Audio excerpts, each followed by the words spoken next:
Next is a class on the Srimad Bhagavatam, first canto, 7th chapter, text number 15, given by His Divine Grace, A.C. Bhaktivedanta Swami Prabhupad, recorded on September 13th, 1976, in Vrindavan, India.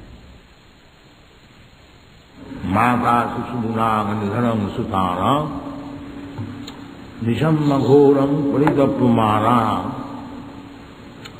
Tada Dujaga Basu Koraru Kuraksi Sang Santam Aha Puritamali. So Draupadi's 5 sons were killed. 5 sons by 5 husbands. You know the history of Draupadi. She had 5 husbands, which is forbidden nowadays. Although in some hilly districts still the system is current that one woman has got 5 or 6 husbands. This practice was there even in high circle. That is now forbidden. Devarena sutatpatri kalau pancha vivarjayat.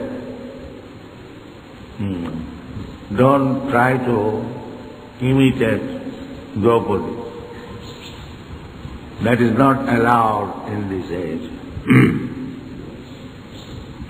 Asamedam gavanamam parapaitikam devarena sutatpatti kalaupantu vivajjaya.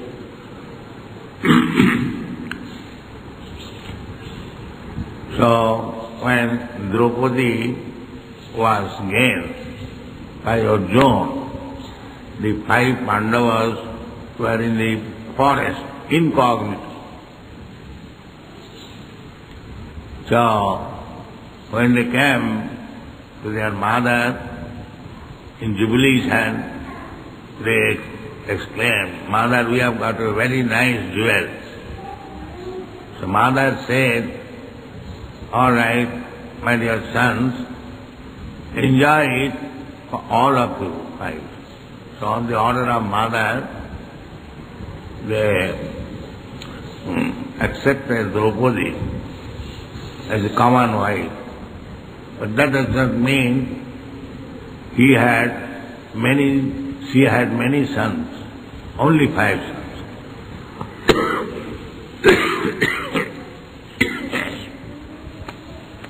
By the 5 husbands, 1 son. That is also under system, not competition, that each husband will produce dozens of children. No. So, when the mother understood that her sons were killed, certainly she was very, very unhappy. Mata Sisunam Nidhanam Sutana Nishamma Ghoram Paritapamana, lamenting. That is natural. So, Tada Rujat Baspo Korakulaksi, with tears, just crying, and Tan Santayam, pacifying, Aha Kiritamali. Kiritamali is Arjuna. So, they are directly connected with Krishna. Draupadi's another name is Krishna. And still they had to suffer the material pangs. Not that because one is Krishna conscious, there will be no material suffering. Actually, those who are Krishna conscious, they have no material suffering.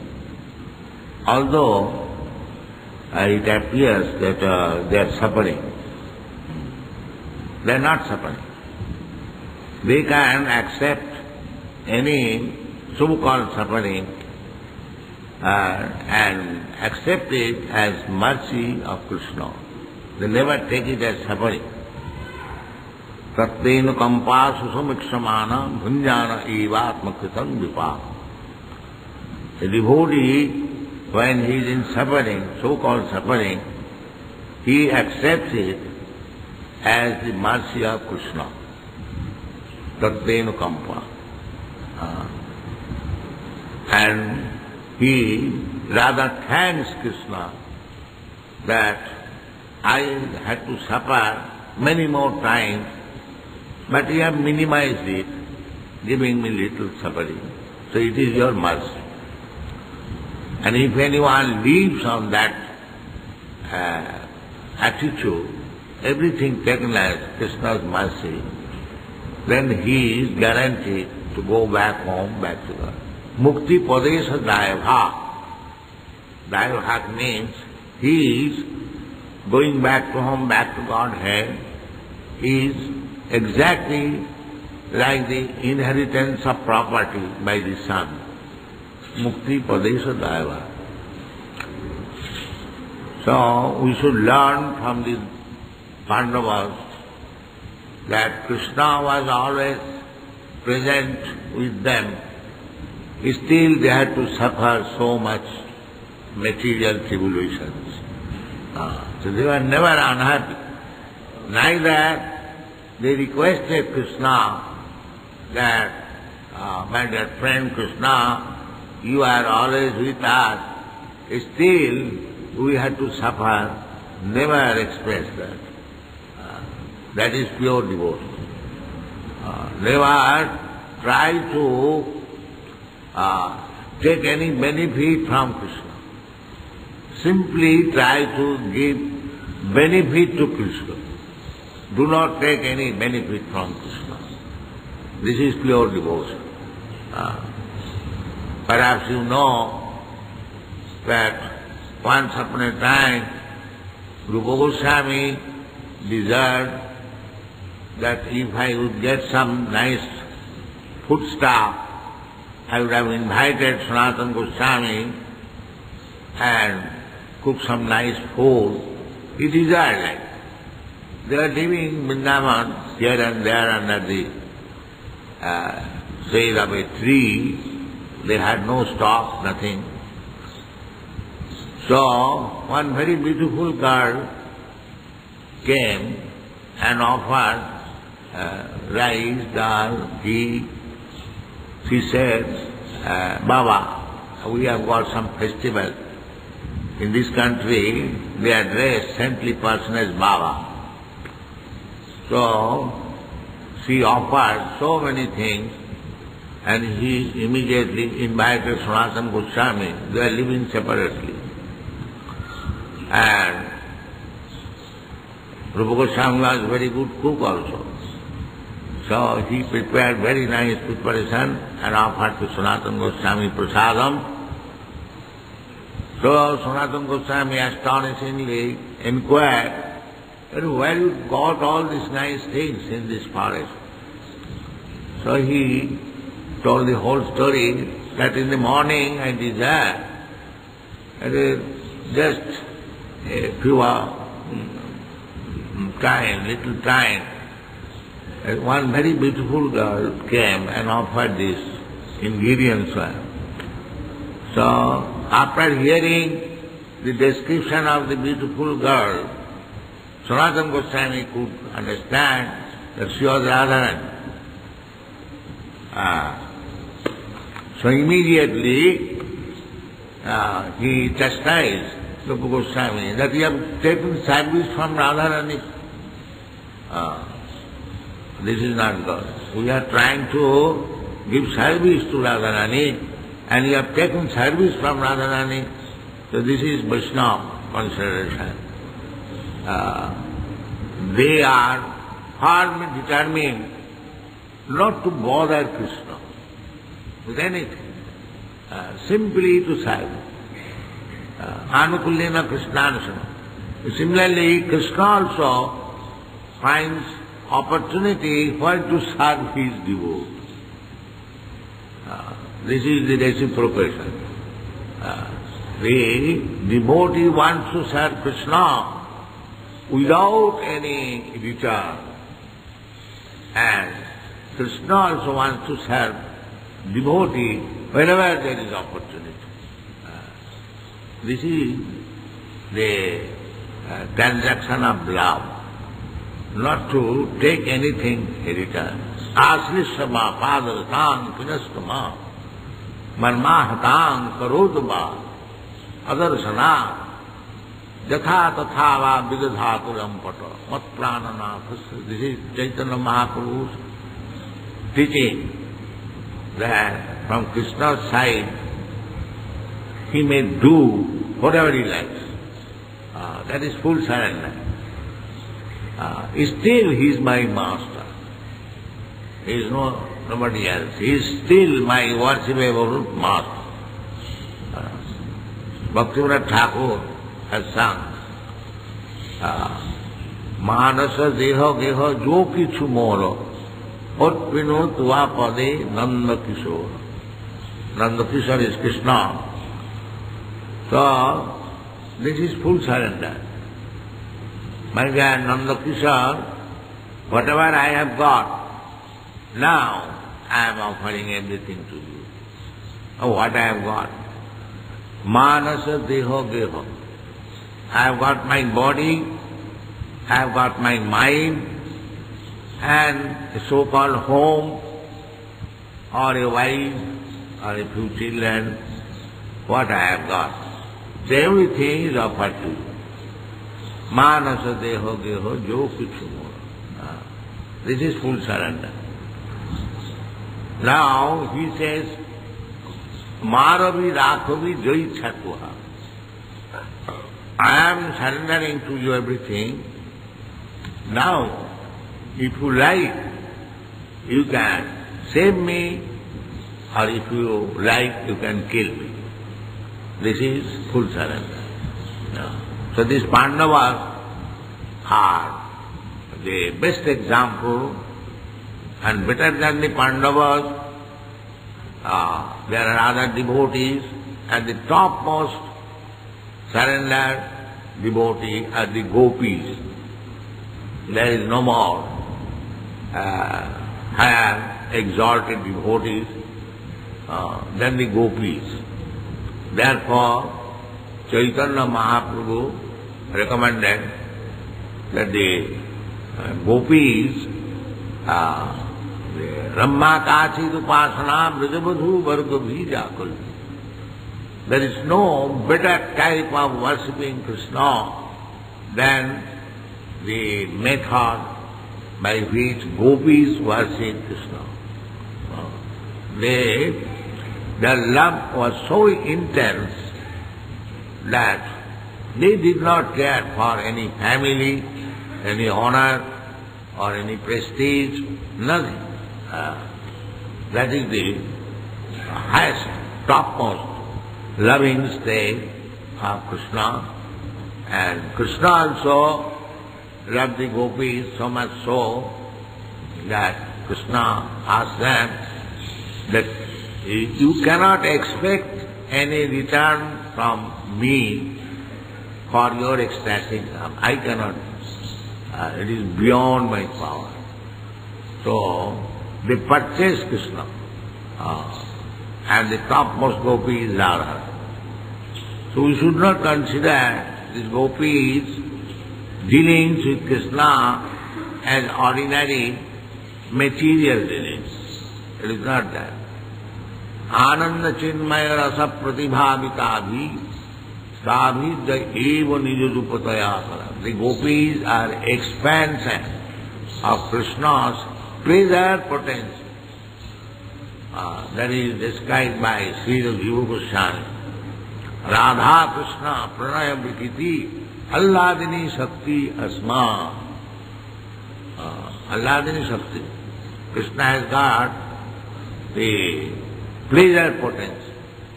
Prasa shakti vividhaiva suyate. He has got multi energies. in the Vishnu Puran it is also said, Parasya Brahmana Shakti Sadvedam Akhilam Jagat. Whatever we see, that is display of the potencies, different potencies of the Supreme Personality of God. Just like the sun is 93 millions of miles away from this earthly planet, still we are getting heat and light, energy of the sun. Similarly, Krishna is in the Goloka planet. Goloka eva nivasati akhilatma bhuta. That is Krishna's energy. Although he is in the Goloka planet, which is the topmost planet in the spiritual world, you cannot estimate how far the spiritual world is from this material world. From material calculation, they say it takes about some 40,000 of years to go to the limit of this universe. Then beyond that universe there is the spiritual world, para tasmat tu bhava anna, another nature, bhaktya sanatana. Then you pass through the spiritual world, Brahma Jyoti. There are innumerable, unlimited number of Vaikuntha planets. Then above all of them there is the planet Goloka Vrindavan, where Krishna resides. It is said in the Brahma Samhita, Goloka namni nijadhamni tale chatasya. Goloka namni nijadham. That is Krishna's personal planet, Goloka Vrindavan. Goloka namni nijadhamni tale chatasya. Devi Mahesha Haridhama Sute Suteshu. There are other planetary systems, Haridhama, Vaikuntha Dham. Then this material world is called Devi Dham. And between the Goloka, between the spiritual world and material world, there is Goloka Namni Nijadham Nitale Tasya Devi Mahesha Dham. So there are so many status of planetary system. Each planet is full with living entities. The spiritual planets, they are full of living entities. They are all liberated, nitya mukta. And those who are within these material world planets, they are nitya baddha.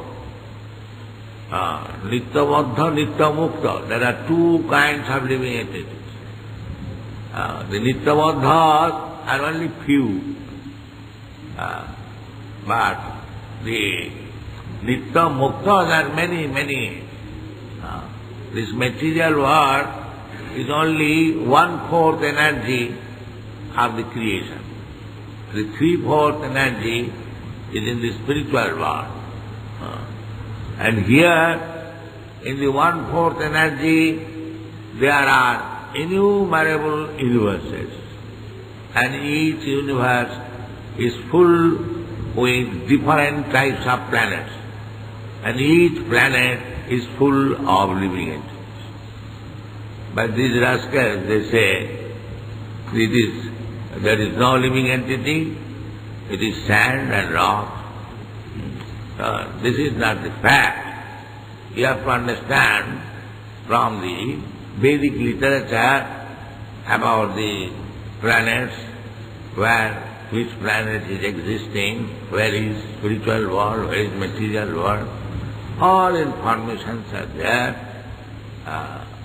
Don't speculate and simply think that this planet is full of living entities, all other planets are vacant. This is most unusual argument. There is no meaning. But we are not concerned with that. We have got our own information from the Vedas. So Krishna's pastimes is going on somewhere or elsewhere it is going on. Therefore his pastimes are called Nitya Lila. Nitya Lila Prakash. This Vrindavan Lila is Nitya Lila. It is going on continuously, somewhere or other, within this material world. And the spiritual world, it is permanently there. So the Pandavas, they are associates of the Nitya Lila. They are not ordinary human beings.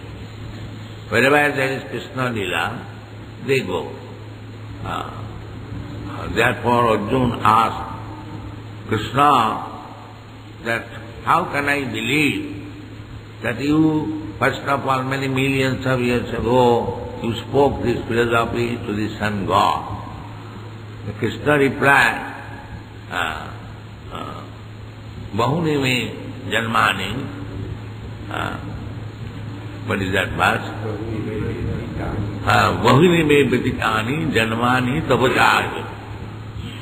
Arjuna, both you and me were together and we have passed through many different leelas, but you have forgotten, I didn't.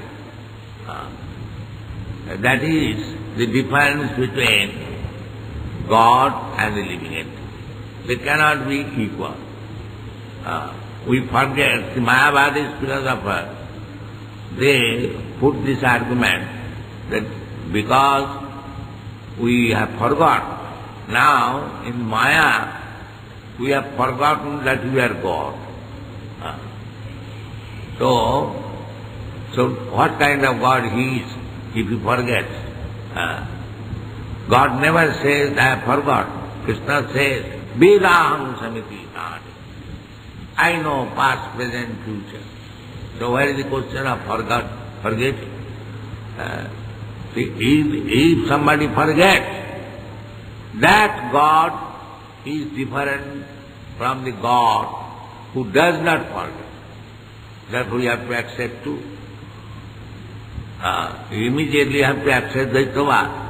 One forgetting God and one not forgetting God. You cannot accept one.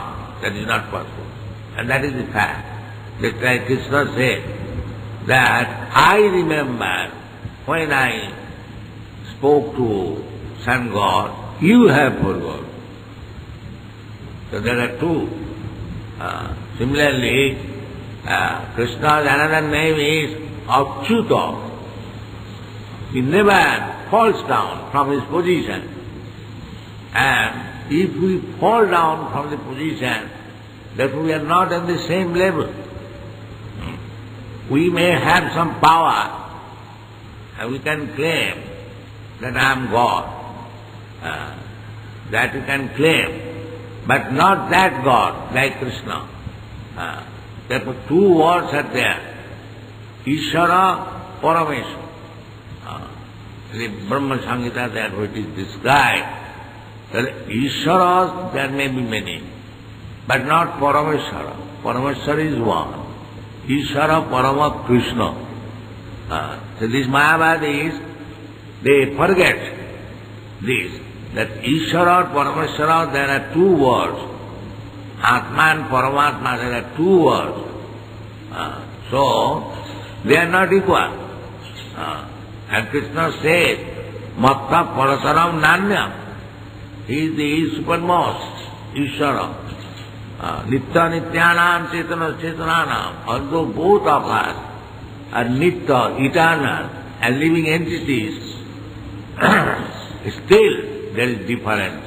He is supreme, living entity, we are subordinate. Prabhu and Anu. Vibhu and Anu. This philosophy is perfect, and anyone who accepts this Mayavad philosophy that the God and living entity are on the same level, they have got 4 fund of knowledge. Thank you very much.